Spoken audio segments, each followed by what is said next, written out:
the beginning of the 5th century BC, the Achaemenid Empire and the Greek city-states were embroiled in a series of conflicts over the control of the Hellenic archipelago. In 490 BC, the Persian endeavor to conquer Greece was shattered at the Battle of Marathon, when they were seriously defeated by the armies of Athens.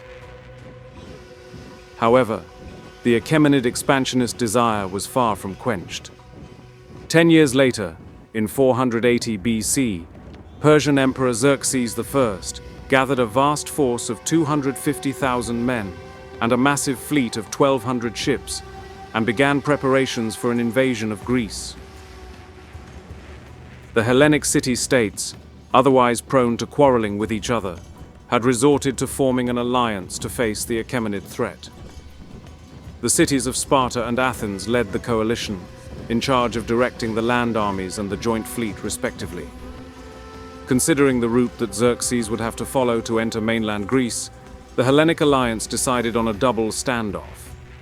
The land army, under Spartan command, would hold off the Persian host at the Thermopylae Pass, while the joint fleet, under Athenian direction, would meet the enemy ships at the Strait of Artemisium.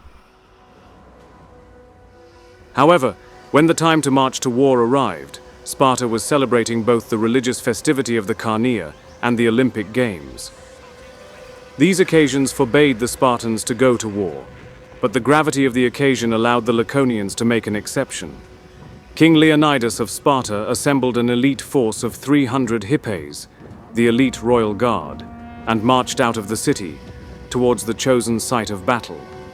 Despite the fact that the 300 Spartan warriors are the most known Greeks who fought at the Thermopylae Pass, King Leonidas gathered thousands of warriors from many other city-states along the way. When the Hellenic army arrived at the site of battle, its strength amounted to 7,000 men from an amalgamation of different cities. The famed Spartans would be joined by Thebans, Phocians, Corinthians, and Arcadians, as well as by fighters from many other places in Hellas. The Greek army was mostly made up of hoplites, a kind of heavy infantry warrior bearing a round shield, hefty thorax protections, and donning menacing helmets topped by crests and other adornments. At the other side of the pass, the colossal Persian force lay camp. Modern estimations set their numbers around the 200,000 mark. The camp of the invading force must have been dreadful to contemplate, extending wide along the Greek coastline. Despite the fact that the Achaemenid warriors were more lightly armored in general, the difference in strength was of several orders of magnitude. However, King Leonidas remained undeterred, and stoically commanded his men to occupy their posts. Upon witnessing the sheer mass of the enemy force, Leonidas had ordered his men to construct multiple campfires in the surrounding areas to kick up as much smoke as possible to conceal the far fewer Greek numbers. Meanwhile, King Xerxes had sent forth scouts and emissaries to attempt to negotiate with the Greeks. However, King Leonidas had no intention on coming to terms with the Persians. He was stalling the inevitable clash for as long as he could, allowing his men to fully prepare for what was about to come.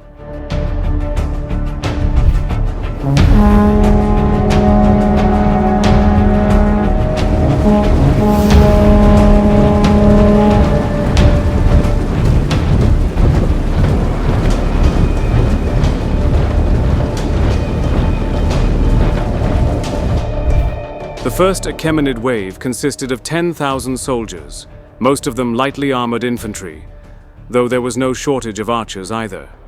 The Greeks awaited them in a phalanx formation, their shields interlocked in a shining porcupine of flesh and bronze.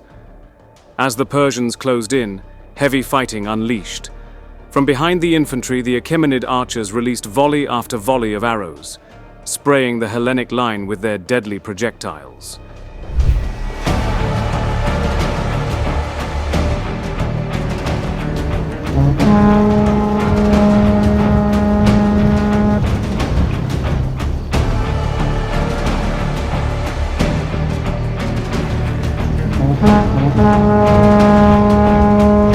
Battle positions!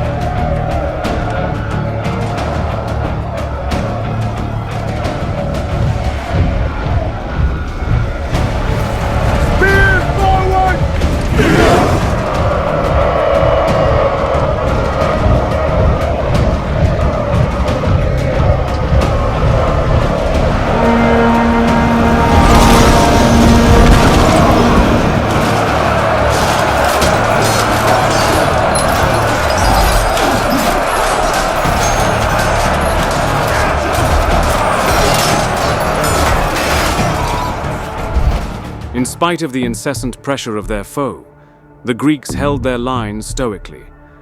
The narrow pass negated the numerical superiority of the attackers, in such a way that Leonidas's men were able to rotate between the front and the rear, always making sure the troops in the front ranks were fresh and battle-ready.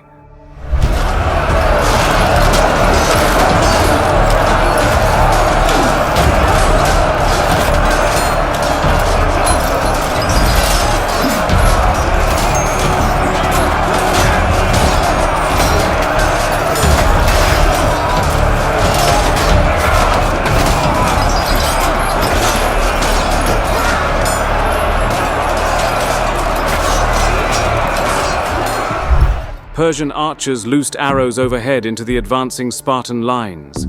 The bronze wall of shields held firm against the onslaught. Right before another wave of Persian infantry would clash, the Greeks would quickly disengage and draw the Persian infantry away from their main force.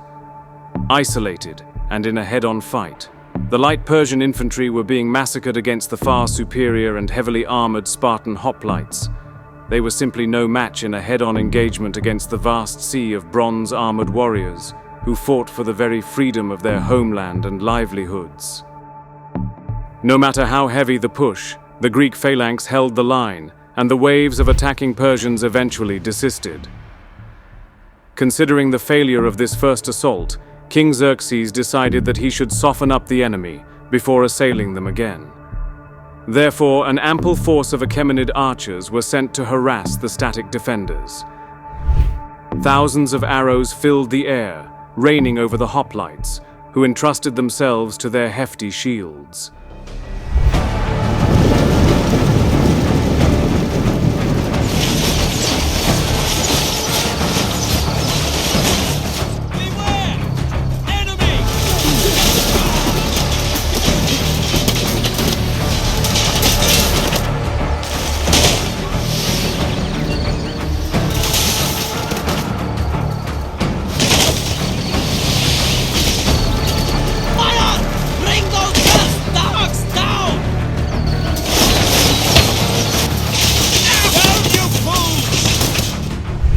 The heavy Greek shields were remarkably effective at deterring the Persian arrows. However, a few managed to slip through and inflict minimal casualties. Once Xerxes was satisfied with the shower of projectiles, he sent forward the elite of his army, a 10,000-strong corps of heavy infantry, nicknamed the Immortals. These men were the closest to matching the Greek armor and equipment of the hoplites, and fell on the phalanx with terrible violence.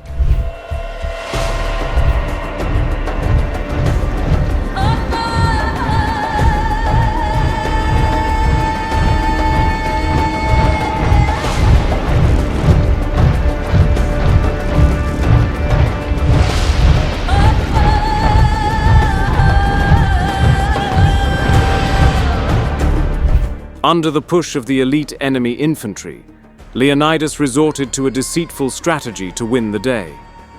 He commanded his forces to feign a retreat, luring the first lines of Immortals to break their formation and give chase.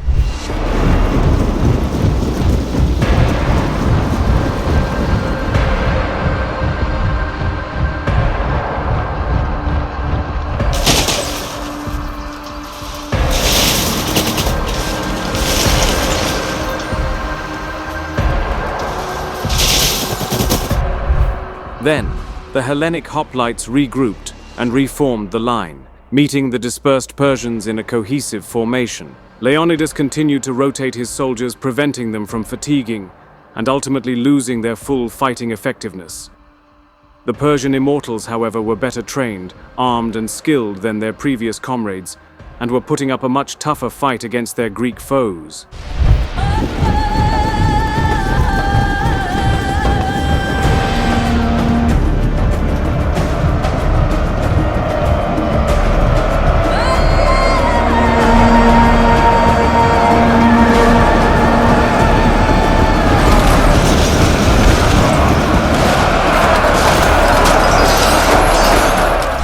Ultimately, the superior Greek tactics and fighting prowess would prove to be pivotal in this engagement.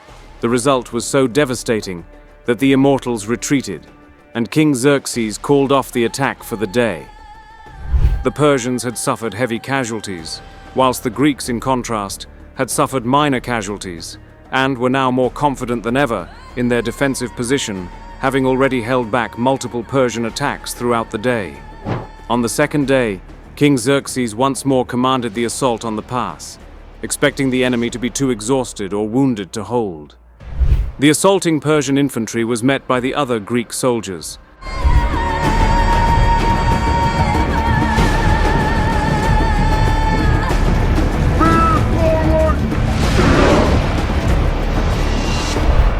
The Thebans, Thespians, and Arcadians, who had all primarily remained at the rear during the fighting the day before. This gave the Greeks a fresh fighting force, and simultaneously allowed the battered Spartans time to rest and tend to their wounded. The larger Persian force, along with the Immortals, proved to be more than a match for the other Greek factions. The Greeks began losing the fight and casualties began mounting. Leonidas acted quickly and sent contingents of his elite Spartan hoplites to fill the gaps that had opened up. Before long, the king himself with all of his Spartan troops were forced to once again fight the Persians head-on. The arrival of Leonidas and his Spartans proved once again to be the Achilles heel of the Persians, putting their advance to a halt and going on the counter-offensive, his hardy soldiers cutting their way through the Persian ranks with their iron-tipped spears and their razor-sharp Xyphos swords. Both proved to be greatly effective against Persian armor. With the intervention of the Spartan hoplites and the king of Sparta himself, the phalanx was able to resist the enemy advance, and once more, the Achaemenid forces retreated. Who knows how many more days could the Greeks have held the pass, if it wasn't for the fact that a Thessalian traitor informed the Persian leadership of a mountainous trail that would allow them to outflank the Thermopylae and appear at Leonidas's rear. On the night of the second day of battle, after the Achaemenid assault had been called off, a force of Persian Immortals ventured into the trail, routing the slim Phocian detachment who stood guard. The road was open for the flanking maneuver. On the third day of battle, right before sunrise, King Leonidas was informed of the fleeing of the Phocians and of the inexorable enemy encirclement. The standoff at the Thermopylae was a lost battle. The Spartan king then decided that most of the army should retreat to fight another day, since now it was certain that the Persian armies would venture into Greece. However, the king himself, alongside his 300 Hippes, would stay behind to cover the retreat of the Hellenic forces. The Thespians and Thebans refused to retreat as well, deciding to stand next to the Spartans to cover their retreating allies. And thus, as the sun came up on the third day of battle, the bulk of the Greeks departed, while a force of 2,000 remained at the pass, spearheaded by the 300 Spartans and their proud king. While the Immortals traversed the mountain trail, the tide of Persian infantry once more fell upon the hoplite phalanx. The Spartans, Thebans, and Thespians that remained fought fiercely, and to their last breath. They fought until their spears were broken, then unsheathing their swords and continuing the battle. The hoplites managed to cleave through several waves of Achaemenid infantry, but this time the enemy numbers were too overwhelming. The Greeks fought to the last man, until their very leader, King Leonidas of Sparta, was stricken down. A few hundred Greek hoplite survivors retreated to an elevated hilltop where they had planned to make a final stand. The Persians, however, wanted to put a swift end to this otherwise major setback they endured. As opposed to lose any more of their men, they opted to unleash a continuous hailstorm of arrows into the ranks of the last remaining Greeks, ultimately killing them all where they stood. The battle was now officially over. King Xerxes had won the Battle of Thermopylae and had annihilated the 2,000 hoplites that had remained to hold the pass. Now, the road to mainland Greece was open. However, this victory had come with a heavy cost. The Achaemenids had lost roughly 20,000 men, which were inconceivable losses for the size of the Hellenic host.